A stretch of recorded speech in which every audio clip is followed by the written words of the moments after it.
बच्चों आज हम आपको बताने जा रहे हैं सर्कल, जिसको हिंदी में कहते हैं वृत्त। ठीक, वृत्त के ये भाग लिखे हुए हैं।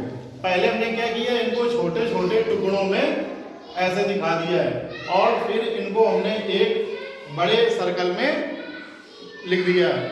देखो होता क्या है, ये आपका वृत्त है, केंद्र से परिधि, ये पूरी परिधि होती है वृत्त की। केंद्र से परिधि के किसी बिंदु को मिला दिया जाता है तो बन जाती है त्रिज्या।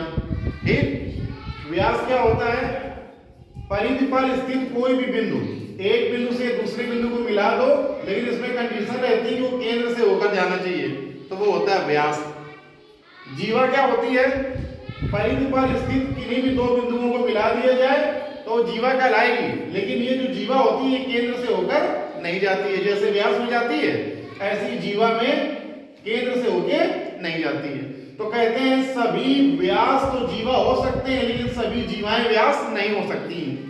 अगला वृत्त खंड क्या है, वृत्त खंड है जीवा के द्वारा काटा गया। भाई ये जीवा बनी, जीवा के द्वारा ये जो आपका एरिया है, ये जो खंड है, जो एरिया है, इसको कहेंगे वृत्त खंड। क्या कहेंगे, अगला चाप।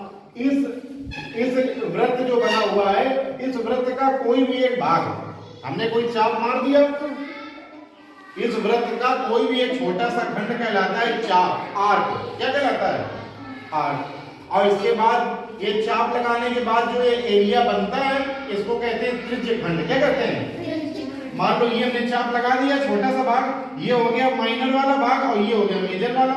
भाई मान लो एक ही पूरा गोला है, क्या है, इसका इतना भाग निकाल दो तो ये हो जाएगा छोटा वाला भाग, और जो ये बड़ा बचेगा ये हो जाएगा मेजर, बड़ा वाला भाग। तो ये हो गया छोटा चाप और ये हो गया बड़ा चाप। अगला त्रिज्य खंड, त्रिज्य खंड यही हो गया जो चाप लगाया, इसके अंदर जो एरिया हुआ। अगला है स्पर्श रेखा। तो वृत्त की परिधि पर स्थित कोई भी बिंदु को स्पर्श करते हुए कोई रेखा खींची जाती है, उसको कहते हैं स्पर्श रेखा। ये आपका पूरा वृत्त है। पहला फिर से समझ लो, त्रिज्या क्या होती है, वृत्त के केंद्र बिंदु से वृत्त की परिधि पर यदि हम रेखा खींच दें तो वो कहलाएगी त्रिज्या। ठीक, व्यास क्या कहलाएगा, वृत्त की परिधि में स्थित किन्हीं दो बिंदुओं को मिला दिया जाए, लेकिन कंडीशन क्या है कि वो जो लाइन हो वो केंद्र से होके जाए।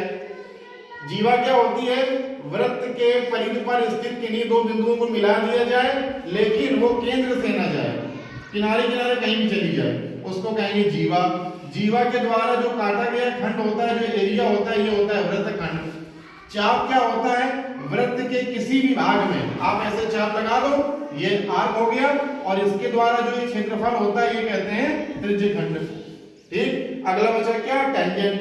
वृत्त की परिधि पर स्थित किसी बिंदु को स्पर्श करते हुए कोई रेखा खींची जाती है तो उसको कहते हैं स्पर्श रेखा। ये पूरा आपका वृत्त हो गया।